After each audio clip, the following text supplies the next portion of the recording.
मनुष्य के जीवन को आज हम की बात करें, मनुष्य के जीवन को आज लाखों साल से चलते हुए इस धरती के ऊपर हो गई।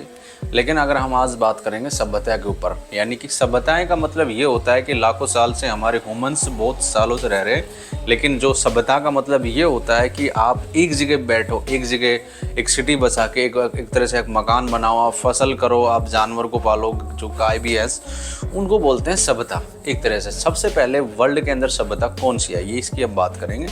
फिर उसके बाद में हम बात करेंगे हमारे भारत देश की सभ्यता के ऊपर। लेकिन सिर्फ हम मोटा मोटा सिर्फ आपको एक और क्लियर बता देते हैं कि सबसे पहले सभ्यता कौन सी आई, कब आई और कौन कौन सी सबसे पुरानी सभ्यता आती है, और भारत की भी उसमें सम्मिलित है। तो हम सबसे पहले उस टॉपिक पे बात करें। दुनिया की सबसे पुरानी सभ्यता मानी जाती है, दुनिया की सबसे पुरानी यानी कि पूरे वर्ल्ड की सबसे पुरानी सभ्यता मानी जाती है मेसोपोटामिया। और दूसरे नंबर पे आ जाए मिस्र की, जैसे आप आज इजिप्ट के देखते हो। आज अगर आप इजिप्ट देखते हो, जो आप देखते हो उसे मिस्र की सभ्यता जो नील नदी के पास बसी हुई थी। जितनी भी सभ्यताएं अभी तक हुई है वो सब नदी के पास रही थी, क्योंकि नदी के पास ज़मीन उपजाऊ होती है, जल की भी हमें ज़्यादा दिक्कत नहीं होती है, क्योंकि हर चीज़ में हमें जल की उपयोगिता होती है। इसलिए ज़्यादातर जितने भी हमारे देश में हुई हो या फिर बाहर के देश में सभ्यताएं हुई हैं वो सारी की सारी नदियों के पास बताई जाती है। अगर हम बात करें कि जैसे मेसोपोटामिया 3500 ईसा पूर्व पहले हुई थी, और उसके बाद में करीबन 3000 साल तक उसने राज किया था। फिर उसके बाद मिस्र के भी कुछ 3100 ईसा पूर्व ईसा बीसी के समथिंग, और उसके बाद हमारी लगभग उसी कुछ टाइम बाद हमारी सभ्यता यानी कि सिंधु घाटी के पास जो सभ्यता है, सिंधु घाटी सभ्यता पाई गई थी, बनाई गई थी। यानी कि वो भी एक सिंधु जो सभ्यता है यानी कि सिंधु नदी है उसके पास में बताई जाती है। अब हम बात कर लेते हैं सिंधु सभ्यता के बारे में। सबसे पहले रिसर्च किसने की, खोज किसने की, और हमारी जो सभ्यता है सबसे पहले किसने दिखाई। ये बात है 1828 ईस्वी के अंदर जेम्स लूक नाम का एक ईस्ट इंडिया कंपनी में एक सैनिक था। वो हमारे देश के अंदर जो घटनाएं चल रही थी, अंग्रेज जो हमारे पास जो कर रहे हैं उसके अंदर उसकी बिल्कुल रुचि नहीं थी। यानी कि आप ये बोल सकते हो कि सेना के अंदर उसकी बिल्कुल रुचि नहीं थी, और उस चीज़ से वो बोर होकर एक दिन वो अपना सेना को छोड़कर चुपचाप बिना बताए वो भाग गए। कहा जाता है कि उसने अपना नाम, आइडेंटिटी सब कुछ चेंज किया, और उसके बाद भारत देश को करीबन 2 साल तक उसने लगातार भ्रमण किया। इंडिया में अलग अलग जगहों पे जाकर उसने रिसर्च, क्योंकि उसका एक जो पैसन था उसको फॉलो किया। पैसन था उसका कि भाई मैं व्लॉगिंग करता हूँ, आज मैं जो व्लॉगिंग करता हूँ, नई नई जगह जाने का मुझे शौक है, तो इसी टाइप का उसको भी शौक था। आज मैं वीडियो के साथ व्लॉगिंग करता हूँ। पहले जो लोग व्लॉगिंग करते थे वो करते थे लिख के एक डायरी के अंदर, अपनी एक डायरी बनाते थे, उसके अंदर व्लॉगिंग करते थे, उसके अंदर पेंटिंग्स वगैरह करते थे उस जगहों की। जैसे आपने अगर राम मंदिर का आपने देखा होगा, राम मंदिर का जो फैसला हुआ था उसके अंदर भी कुछ हमारे टूरिस्ट आए हुए थे बाहर के इंडिया में, और उन्होंने राम मंदिर के बारे में लिखा था। ऐसा भी आपको अगर आपने राम मंदिर का जो फैसला है हमारा जो लिखा है उस बेस पे बहुत बड़ा फैसला हमारे देश में दिया गया था। तो व्लॉगिंग्स किस लिए, पहले कैमरा नहीं था तो व्लॉगिंग लिख के करते थे। आज हम ऑन कैमरा बात करते हैं। जैसे मेरा खुद का चैनल है हिस्ट्रिकल, आपको पता ही है मैं हिस्ट्रिकल जगह जाता रहता हूँ। अब हम बात कर लेते हैं कि आगे उस बंदे ने जब वो वहाँ पे पहुँचा पंजाब के सिंध इलाके के अंदर, यानी कि पंजाब जो आज हमारा बहुत ही बड़ा था उस टाइम। हालांकि आज तो 1947 के बाद देश हमारा आज़ाद हुआ तो पार्टीशन हो गया, और उसने एक शहर को एक खंडर मकान मिले, कुछ जगहें मिली, हालांकि कुछ ही बाहर थी, लेकिन वो जो सभ्यता है वैसे ज़्यादातर नीचे दब गई थी, क्योंकि 5000 साल पहले की बात है। 5000 सालों में बहुत सारी मिट्टी चढ़ गई, बहुत सारी चीज़ें हैं। अब हम दूसरी बात करते हैं कि उस बंदे ने अपने वहाँ पे कुछ पेंटिंग्स बनाई है, उसको वहाँ पे उसको व्लॉग भी लिखे और कुछ पेंटिंग्स बनाए जो आपको स्क्रीन पे दिख रही होगी। इस प्रकार के कुछ पेंटिंग्स उसने अपने डायरी के अंदर बनाई। अब बात करते हैं कि उसके कुछ सालों बाद, कुछ नहीं 100 साल के बाद 1921 के अंदर जॉन मार्शल नाम का एक डायरेक्टर बनाया गया SI का आर्कियोलॉजिकल डिपार्टमेंट का, और हमारे भारतीय आर्कियोलॉजिकल डिपार्टमेंट के साथ मिलकर कुछ पता लगा कि यहाँ पे एक शहर है, और उन्होंने खुदाई करनी स्टार्ट की। खुदाई करवाई तो पता लगा कि ये हड़प्पा सभ्यता का सबसे पुराना शहर और बहुत ही बड़ा शहर यहाँ पे बसा हुआ था, जिसका नाम रखा मोहनजोदारो। और वहाँ के आसपास भी लोगों में वहाँ खुदाई हुई तो वहाँ पे लोगों को जो मनुष्य के डेड बॉडीज़ के जो पार्ट्स होते हैं वो मिले, जैसे कि हड्डियाँ वगैरह, खोपड़ियाँ, जो स्केलेटस वगैरह बहुत सारे ज़्यादा मिले, इसलिए उसका नाम भी मोहनजोदारो रखा। अब हम बात कर रहे हैं कि मोहनजोदारो बहुत बड़ी सभ्यता रही है, यानी कि मोहनजोदारो एक मूवी भी आई थी सर बॉलीवुड की, ऋतिक रोशन की। वो मूवी अगर आपने नहीं देखी हो तो उस मूवी को आप ज़रूर देख लेना एक बार, क्योंकि उसमें जो सिटी दिखाई गई है लगभग मैंने भी मूवी देखी तो ठीक ठाक है, मतलब उसके अंदर कुछ हद तक उसको दिखाने की कोशिश की गई उस शहर की। अब हम बात करें कि इस जो हड़प्पा सभ्यता है, जिसमें हमारा जब आर्कियोलॉजी डिपार्टमेंट ने जब रिसर्च की तो उनके अंदर दो बड़ी समस्या यहाँ की खड़ी हो गई।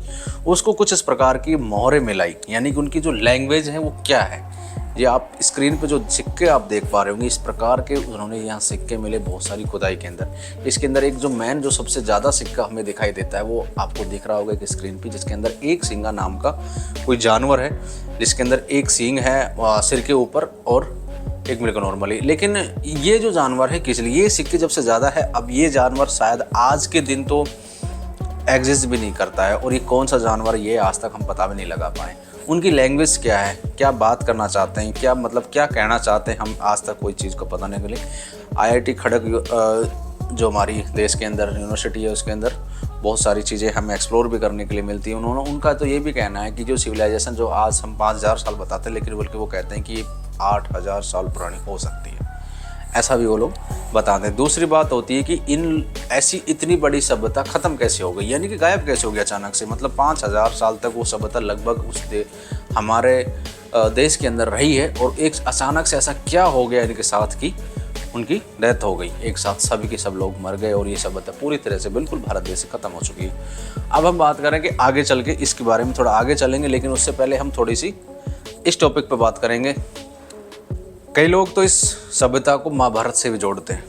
ऐसा कहा जाता है कि महाभारत के अंदर सिंधु नाम का एक राजा हुआ करता, सिंधु नरेश जिसके नाम से बोला जाता है। आपको इस चीज़ से भी एक रूबरू करा दूं, लेकिन हम इस चीज़ का कोई सबूत नहीं है और ना कोई तथ्य है, सिर्फ एक तथ्य है, कहानी है जो मैं आपको बता देता हूँ। कहा जाता है कि सिंधु नाम का जो राजा था वो राजा धृतराष्ट्र यानी कि दुर्योधन के जो पिता थे, यानी दुर्योधन की जो बहन है उसकी शादी, दुर्योधन की बहन की शादी सिंधु नरेश के साथ की गई है। तो ऐसा कहा जाता है कि महाभारत जो है वो भी करीबन 5000 साल पुरानी है। तो ऐसा कहा जाता है कि ये जो सिविलाइजेशन जो सभ्यता है उस टाइम थी महाभारत काल के टाइम में, और ये उनकी शादी जो बहन की शादी है वो सिंधु नरेश के साथ की, जो मोहनजोदारो शहर का सब राजा था, ऐसा भी माना जाता है। लेकिन हम इस चीज़ की बिल्कुल हमारे पास कोई सबूत नहीं है, तो सिर्फ एक कहानी है, छोटी सी तथ्य था, मैंने आपको जोड़ दिया। दूसरी बात, इस लैंग्वेज को हम बहुत सारी कोशिश कर रहे हैं, हमारे साइंटिस्ट बहुत रिसर्चर कि इसकी लैंग्वेज जो सभ्यता की जो लैंग्वेज है वो हम कोशिश कर रहे हैं, क्योंकि धीरे धीरे जब सिंधु नदी के किनारे धीरे धीरे जब खोदना स्टार्ट किया तो पता लगा ये जो सूरी सभ्यता है पूरी सिंधु नदी के किनारे बसी हुई थी, पूरी की पूरी। और हमें बहुत सारे मकान्स वगैरह मिले हैं। दूसरी बात की जो डेड बॉडीज़ वगैरह बहुत ज़्यादा मात्रा के अंदर मिला गया। तो कहा जाता है लगभग ये जो शहर जब उनको रिसर्च की गई पूरी तरह से तो बताया गया है कि ये 5000 साल से भी ज़्यादा पुराने हो सकते हैं, हमारे रिसर्च के हिसाब से बात करें। अब हम बात करें कि इतना बड़ा शहर कैसे बसा, यानी कि ये जो शहर था जब मोहनजोदारो, इसके अंदर जो आप स्ट्रक्चर है कुछ इस प्रकार के मैं आपको थोड़ी दिखाना चाहूँगा। हर नाली का जो सिस्टम था, स्विमिंग पूल, लैट्रिन, बाथरूम की सुविधा, हर गली में एक सिटी के अंदर निकलने का बढ़िया एक बिल्कुल प्लेन रास्ता जो आराम से निकल सके, ना कोई भीड़ भाड़ हो सके। अलग अलग शहरों के अंदर घुसने के लिए अलग अलग मुद्राएं छापी गई, उस टाइम कैलेंडर्स बनाए गए, संख्याएं बनाई गई, हर चीज़ एक बारीकी से इस सिटी को बसाएगा। लेकिन फिर भी ऐसी क्या नौबत आ गई कि इस शहर को एक साथ ख़त्म होना पड़ा, यानी कि आज के अंदर हम उस सिविलाइजेशन को हम बिल्कुल देख भी नहीं सकते, सभ्यता ऐसे कैसे ख़त्म हो गई। अब हम बात करते हैं कि सभ्यता ये जो हमारी जो सिंधु सभ्यता है कैसे ख़त्म हो गई।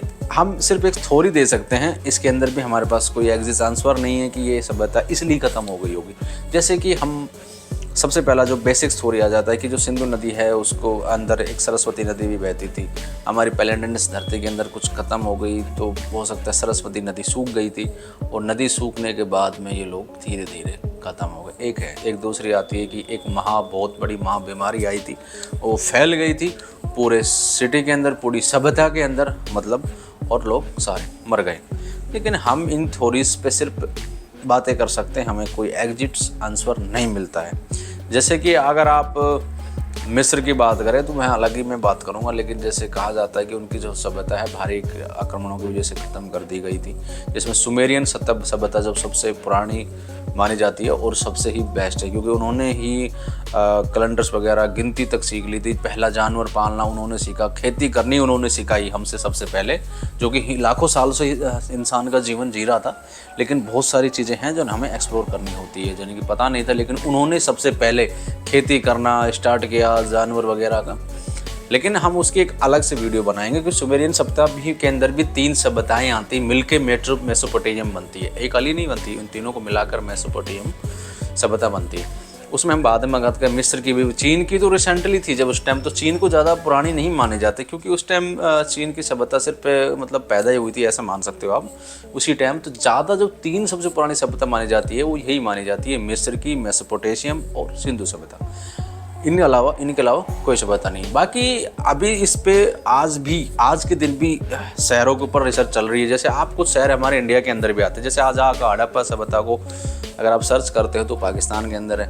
मोहनजोदारो को आप सर्च करो कि भाई हम घूम के आ जाएं, तो भाई ये हमारा बड़ा दुर्भाग्य है कि वो पाकिस्तान के अंदर आते हैं और वहाँ नहीं जा सकते।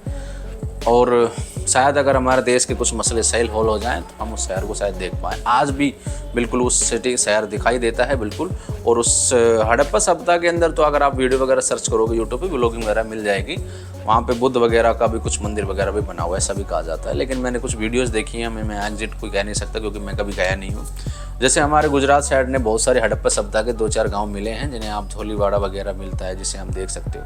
आप एक चीज़ देखेंगे कि आप अगर मोहनजोदारो मूवी देखोगे तो उसके अंदर भी सुमेरियन का आप देखना, उसके अंदर जिक्र करेंगे वो सुमेरियन। और दूसरी बात धोलीवाड़ा मतलब कि जो हमारे गुजरात पे पड़ता है, एक आइलैंड के ऊपर पड़ता है जो कि एक समुद्र के किनारे हैं।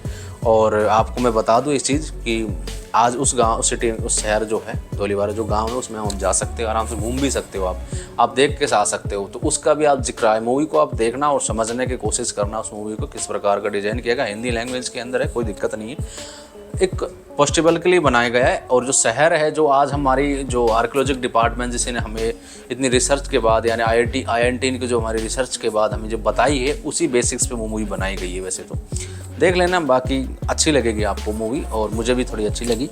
बाकी नेक्स्ट वीडियो में बात करते हैं नेक्स्ट सभ्यता के बारे में, और हम एक एक करके सारी सभ्यता के ऊपर बात करेंगे।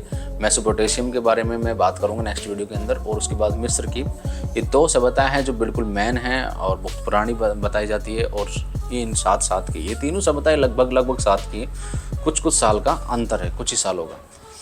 अब हम नेक्स्ट वीडियो में मिलते हैं। नमस्कार।